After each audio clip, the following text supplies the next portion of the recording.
स्वागत है आप सभी का त्रिपाठी सोशियोलॉजी चैनल में। तो जैसा कि मैंने जो कल आप लोगों को वीडियो दिया था वो हमारे सेकंड पेपर पे था, तो जिसका एग्ज़ाम आज हम देकर आए हैं। और आई होप कि आप सबका एग्ज़ाम बढ़िया गया हो क्योंकि आज के ऑब्जेक्टिव क्वेश्चन तो कुछ ज़्यादा ही वो थे। इन्हीं में सबका अच्छा गया हो, सबको सबको अच्छे नंबर मिले, किसी का बैक ना लगे। I just hope and pray. तो हम देखते हैं कि हमारा सेकेंड पेपर तो कंप्लीट हो चुका था और मैंने बोला था कि जो उसमें और बच्चे हैं उस यूनिट्स को अलग से मैं डिफ़ाइन करके पढ़ाऊँगी हमारे आने वाले छोटे भाई बहनों के लिए जो एमए फर्स्ट सेमेस्टर में आएंगे। और हमारा तो जैसे तैसे निकल ही रहा है। फिर अब जो हमारा कल एग्ज़ाम परसों एग्ज़ाम जो हमारा होने वाला है वो डेवलपमेंट पे होने वाला है। तो थर्ड पेपर हमारा है सोशियोलॉजी ऑफ डेवलपमेंट। तो इसके जो मतलब डेवलपमेंट में जो जो भी टॉपिक्स हैं 5 यूनिट्स के, उसका कुछ वीडियो तो मैं आप लोग को पहले ही दे चुकी हूँ। आप लोग मेरे पहले के वीडियो को देखिएगा, उसमें मैंने economic growth, economic development, human development, social development, इन सब पे पूरा फुल वीडियो बनाया है। तो आप लोग उसको देख लीजिएगा, मुझे वापस से देने की ज़रूरत है नहीं।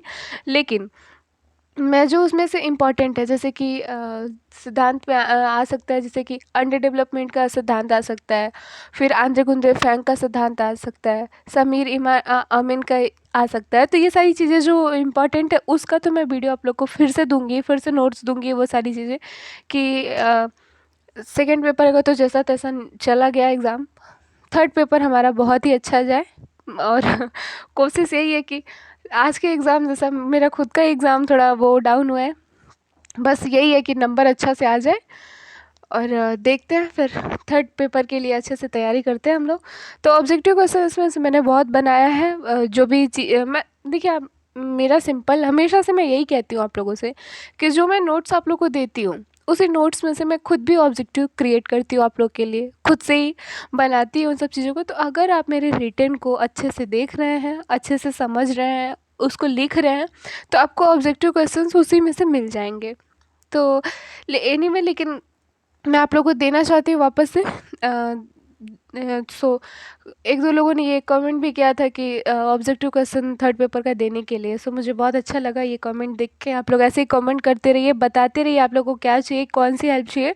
मैं हमेशा आप लोग की हेल्प के लिए तैयार हूँ। और जो भी मुझसे हो सकेगा वो सब मैं आप लोग के लिए करूँगी, क्योंकि मैं भी आप ही लोग के जैसे स्टूडेंट हूँ, मैं भी पढ़ रही हूँ। साथ में मैंने ये पढ़ाने का सोचा कि कुछ आप लोग को जो रेगुलर क्लास नहीं कर पा रहे हैं, जिनको प्रॉब्लम है, बहुत सारे स्टूडेंट ऐसे हैं जिनको अभी तक बुक्स, टॉपिक्स, इन सब चीज़ का क्लियर नहीं था। तो मैंने सोचा कि क्यों ना मैं ये सारी चीज़ें उन लोगों तक पहुंचाऊं। तो आप लोग प्लीज़ ऐसे सपोर्ट करते रहिए और उन भाई बहनों तक इसको पहुंचाते रहिए जिन लोगों को प्रॉब्लम हो रही है। तो और मुझे कमेंट करके बताते रहिए कि आप लोगों को क्या चाहिए, कौन सा नोट्स चाहिए, किस टॉपिक से चाहिए। तो वो चीज़ मैं आप लोगों को देती रहूँगी। जो मेरे पास अवेलेबल होगा वो मैं दूंगी, और जो अवेलेबल नहीं होगा उसे ढूंढने का प्रयास करूँगी। लेकिन आप लोग को वीडियो, नोट्स, वो सारी चीज़ें मैं ज़रूर दूंगी।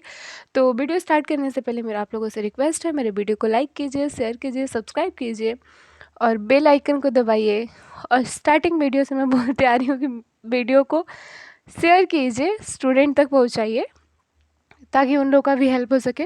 सो हम वीडियो स्टार्ट करते हैं। हम देखते हैं कि जो थर्ड पेपर में हमारे 5 यूनिट है, तो उसमें हम economic growth, economic development, social development, human development, sustainable development, तो इन सबों पे मैंने ऑब्जेक्टिव तैयार किया है। और भी जो अपना कॉन्सेप्ट है, इन सब चीज़ों पे भी मैंने बहुत सारे वीडियो और भी कुछ ना कुछ मैं बढ़ा के इसमें बनाई हूँ वीडियो। जो इम्पोर्टेंट होगा मैं उस पर इम्पोर्टेंट आप लोग को बोलती रहूँगी, वो चीज़ भी आप लोग देख लीजिएगा। तो देखते हैं हम। सबसे पहले हम ये देखते हैं कि सतत विकास जो है, सतत विकास की जो अवधारणा है वो ब्रेडिट-लैंड आयोग द्वारा निर्धारित की गई थी। ब्रेडिट-लैंड आयोग द्वारा सतत विकास की अवधारणा निर्धारित की गई थी। सतत विकास पर मानव, पर्यावरण एवं स्टॉकहोम सम्मेलन संपन्न हुआ था 1972 में। फिर हम देखते हैं कि सतत विकास शब्द का पहली बार प्रयोग वर्ल्ड कन्वर्सेशन स्ट्रेटजी द्वारा किया गया था, पहली बार प्रयोग, ठीक है। फिर हम देखते हैं कि संयुक्त राष्ट्र द्वारा 2015 में सतत विकास स्थापित हुई थी। और इसके जो लक्ष्य बनाए गए थे 17 गोल्स और 169 इसके निशान हैं यहाँ पे, सॉरी मैंने लिखा भी है। तो ये जो है ये किया गया कि मतलब 2030 तक इसको कंप्लीट किया जाएगा। तो ये चीज़ भी है। 2015 में सतत विकास स्थापित हुआ और उसके जो भी लक्ष्य और निशाने हैं उसको 2030 तक पूरा मतलब अपने मकसद में कामयाब होने का समय मिला। 2015 से 2030 15 साल का समय। हम देखते हैं कि प्रस्तावित पूर्व समर्पित माल ढुलाई जो गलियारा की लंबाई है वो 1856, ये इम्पोर्टेंट है। देखिए ये इससे से डिफरेंट भी है और ये अपना इम्पोर्टेंट है, इसको आप लोग देख लीजिए। फिर ये वर्ड कन्वर्सेशन इसको भी देख लीजिएगा।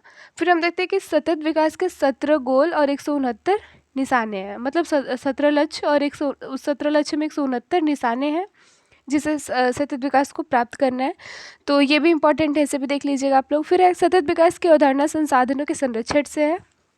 फिर हम देखते हैं कि प्राकृतिक संसाधनों का अधिकतम उपयोग सतत विकास का सतत विकास का सिद्धांत नहीं है।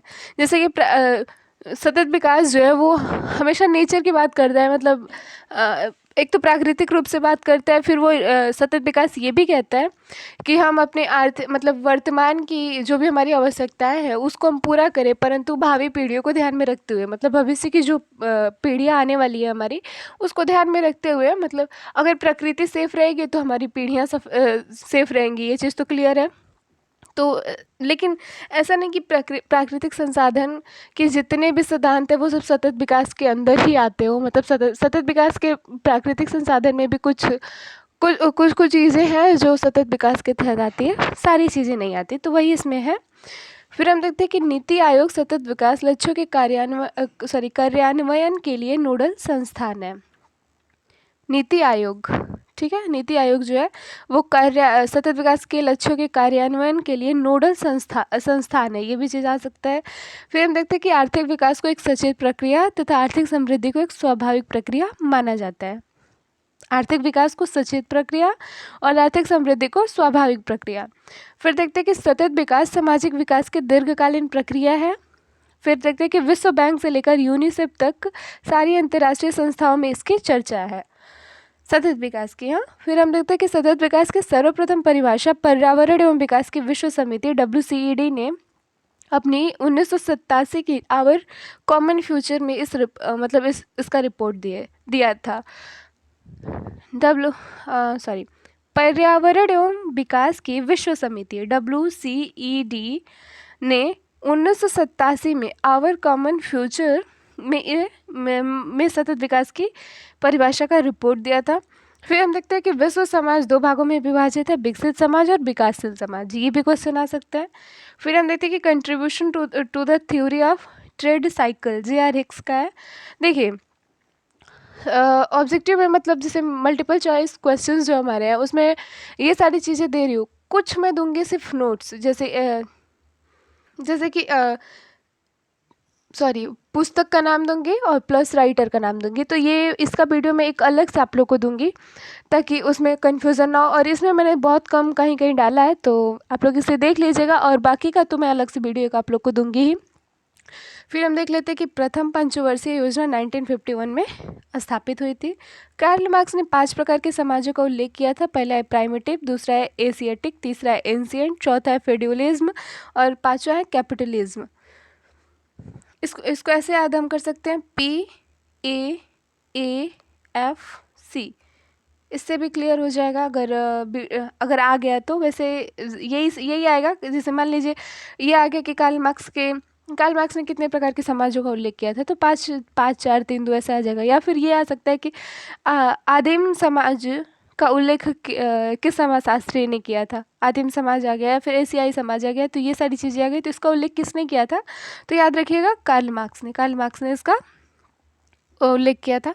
फिर हम देख लेते हैं, ऐसे ही क्वेश्चन आता है थोड़ा सा घुमा के आएगा, तो बस समझने की थोड़ी सी वो है। फिर हम देखते हैं कि कार्ल मार्क्स ने जाति व्यवस्था और धर्म 2 कारकों पर समाज को अस्थायित्व निर्भर है बताया था। मतलब कार्ल मार्क्स ने कहा कि जो जाति व्यवस्था है और धर्म, यही 2 कारक है जिस पर समाज का अस्थायित्व निर्भर है। डेविस ने लिखा कि किसी भी राष्ट्र को शक्तिशाली बनाने के लिए 3 तत्व आवश्यक है, जिसमें पहला है प्राकृतिक संसाधन, दूसरा है मानवीय शक्ति, तीसरा है कार्य क्षमता। डेविस ने कहा था, ठीक। फिर हम देखते हैं कि मिर्डल ने लिखा कि भारतवर्ष को विकसित राष्ट्र बनाने के लिए 2 स्तरों पर आर्थिक विकास का कार्य पूरा करना होगा। प्रथम स्तर में जैसे संपत्ति, श्रम और विनिमय, ये चीज़ आने चाहिए, प्रॉपर्टी, लेबर और एक्सचेंज। द्वितीय स्तर में राजनैतिक व्यवस्था, विज्ञान और प्रौद्योगिकी, स्तरीकरण का नया ढंग, संगठनात्मक तथा संस्थानिक, ये चीज़ हो गया।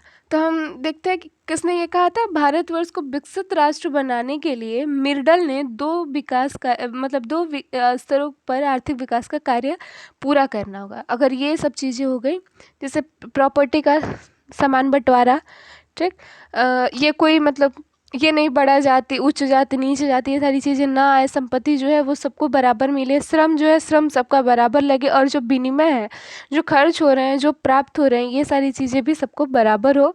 फिर जो राजनीतिक व्यवस्था है, पॉलिटिकल ऑर्डर, इस पे भी मतलब जाति जाति व्यवस्था इसको ना लाया जाए, जातिवादी ना किया जाए। फिर विज्ञान और प्रौद्योगिकी पर ज़्यादा ध्यान दिया जाए। फिर है कि स्तरीकरण का एक नया ढंग हमें बनाना चाहिए, और संगठनात्मक तथा संस्थानिक जो कार्यस्थल है उन चीज़ों पर भी ध्यान देना चाहिए। तो ये सब एक विकसित राष्ट्र बनाने के लिए स्तर है। डेनियल बेल ने उत्तर आधुनिक समाज को उत्तर औद्योगिक समाज, पोस्ट इंडस्ट्रियल सोसाइटी कहकर पुकारा। किसने? यहाँ पे हम देखते हैं कि डेनियल बेल ने उत्तर आधुनिक समाज को उत्तर औद्योगिक समाज, पोस्ट इंडस्ट्रियल सोसाइटी कहकर पुकारा। बोन ने आर्थिक विकास को एक सचेत प्रक्रिया माना है। अल्प विकास का प्रमुख कारण कच्चे माल का निर्यात करना और निर्मित माल का आयात करना है। देश के आर्थिक विकास का उस देश की मानव शक्ति पर प्रभाव पड़ता है, जिसे जननांकीय संक्रांति सिद्धांत के द्वारा स्पष्ट किया जाता है। फिर हम देखते हैं कि किसी भी देश की मानव शक्ति को 3 चरणों से गुजरना पड़ता है। पहला क्या है, जब देश अविकसित होता है। दूसरा, जब देश विकासशील अवस्था में होता है। और तीसरा कि शिक्षा में वृद्धि एवं रहन सहन का स्तर ऊंचा होने लगता है। और फिर हम देखते हैं कि जनसंख्या का 62% मानव शक्ति ग्रामीण क्षेत्रों में निवास करती है। 2011 की जनगणना के अनुसार 1000 पुरुषों पर 940 स्त्रियां थीं।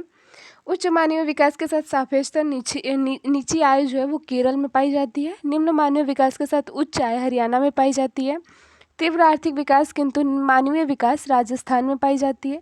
मंद आर्थिक विकास के साथ मंद मानवीय विकास पश्चिमी बंगाल में पाई जाती है। आर्थिक विकास और मानवीय विकास एक दूसरे को बढ़ावा देते हैं पंजाब, गुजरात, तमिलनाडु और महाराष्ट्र में। आर्थिक विकास और मानवीय विकास एक दूसरे पर मंद प्रभाव डालते हैं आंध्र प्रदेश, मध्य प्रदेश, उत्तर प्रदेश, उड़ीसा और बिहार में। तो ये चीज़ें हो गई किस प्रकार से मतलब कहाँ पे मानवीय विकास ज़्यादा है और कहाँ पे आर्थिक विकास ज़्यादा है। तो इस चीज़ को यहाँ पे दर्शा दिया गया, मतलब मैंने लिख दिया है, आप लोग देख लीजिएगा। इसमें से भी कोई कुछ क्वेश्चन पूछ सकता है, मतलब रेयरली पूछ सकता है, बट मैंने लिख दिया है। फिर हम देखते हैं कि संयुक्त राष्ट्र संघ की स्थापना विकासशील देशों की समस्या का समाधान कीजिए। संयुक्त राष्ट्र संघ की स्थापना विकासशील देशों की समस्या का समाधान करने के लिए किया गया था। ये लिखना था, मैंने कीजिए लिख दिया, सॉरी इसके लिए। किया गया था, संयुक्त राष्ट्र संघ की स्थापना विकासशील देशों की समस्या का समाधान करने के लिए किया गया था। अब हम देखते हैं कि मनरेगा जो था, महात्मा गांधी राष्ट्रीय ग्रामीण रोजगार गारंटी अधिनियम 2 अक्टूबर 2009 को पारित हुआ था। फिर हम देखते हैं कि डॉक्टर मनोहर लोहिया ने पहली बार संसद में गरीबी की समस्या को उठाया था। गरीबी निवारण योजना 1974 से 1979, 5 साल तक का, वही 5 साल पंचवर्षीय योजनाएं बनी थी। फिर हम देखते हैं कि कुछ मतलब योजनाएं थी, प्लान थे जो चलाए गए थे वो निर्धनता को दूर करने के लिए। तो उसमें कौन कौन से, ये क्वेश्चन आ सकता है या नहीं आ सकता है, जो भी चीज़ें जनरली हम लोग अगर समाजशास्त्र पढ़ते हैं तो हमें ये सब चीज़ें थोड़ा बहुत पता होनी चाहिए। तो डेवलपमेंट में फिर हम देख लेते हैं कि निर्धनता को दूर करने के लिए पहला चला था पहला है राष्ट्रीय खाद्य सुरक्षा योजना 2013। राष्ट्रीय खाद्य सुरक्षा 2013, संपूर्ण ग्रामीण रोजगार योजना SRGY, स्वर्ण जयंती ग्राम स्वरोजगार योजना SGSY और राष्ट्रीय सामाजिक सहायता कार्यक्रम NSAP, कृषि श्रमिक सामाजिक सुरक्षा योजना KSSY। फिर हम देखते हैं प्रधानमंत्री ग्रामोदय योजना PMGY, IAY, इंदिरा आवास योजना, महात्मा गांधी राष्ट्रीय ग्रामीण रोजगार गारंटी अधिनियम मनरेगा, स्वर्ण जयंती शहरी रोजगार योजना SJSRY, प्रधानमंत्री रोजगार योजना PMRY, ग्रामीण आवास योजना RHS, अंत्योदय अन्न योजना PMGSY, प्रधानमंत्री ग्राम सड़क योजना और हाँ, यहाँ पे सॉरी ये गलत हो गया है मेरा। जैसे ये अंत्योदय अन्न योजना AAY और प्रधानमंत्री ग्राम सड़क योजना PMGSY, इसका थोड़ा सा ये हो गया है, आप लोग देख लीजिएगा इसको। भारत की जनसंख्या 1 मार्च 2011 को 121.01 करोड़ तक माना गया था। जातिवाद के दो पहलू हैं, जिसमें भावना और कर्म दो है। भावना जो है वो मनोवैज्ञानिक होता है और कर्म जो है वो व्यवहारिक होता है। अब इसके बाद मैं आप लोग को सस्टेनेबल डेवलपमेंट के जो 17 गोल्स है उसका वीडियो दे दूंगी। ये ऑब्जेक्टिव हो गया, आप लोग वीडियो पॉज कीजिए, इसको लिखिए और शेयर कीजिए अपने फ्रेंडों तक, इसको पहुंचाइए ताकि उनका भी कुछ हेल्प हो सके। और देख लीजिएगा इसको, फिर मैं आप लोग को 17 गोल्स पे वीडियो दे देती हूँ एक अलग से। 17 गोल्स आप लोग क्लियर है, आप लोग उसको तैयार कीजिएगा, पूछेगा क्वेश्चन। अंडर डेवलपमेंट का सिद्धांत है वो मैं आप लोग को दूंगी, वो भी आप पूछेगा ही। और आंतरिक उद्दीपक फेंक है वो भी दूंगी मैं, वो भी पूछेगा। मतलब जो जो चीज़ें मैं दूंगी कल का वीडियो उसको आप लोग क्लियर है, आप लोग पढ़ लीजिए, क्वेश्चन ज़रूर आप लोग को मिलेंगे। अभी से परसों के लिए मैं आप लोग सब लोग को बेस्ट ऑफ लक बोलती हूँ। सो यहीं तक का मेरा वीडियो है, और वीडियो आप लोग देखते रहिए, शेयर करते रहिए, सब्सक्राइब करते रहिए। और इसके बाद नेक्स्ट वीडियो मैं आप लोग को सस्टेनेबल डेवलपमेंट पे दूंगी। थैंक यू सो मच मेरी वीडियो देखने के लिए।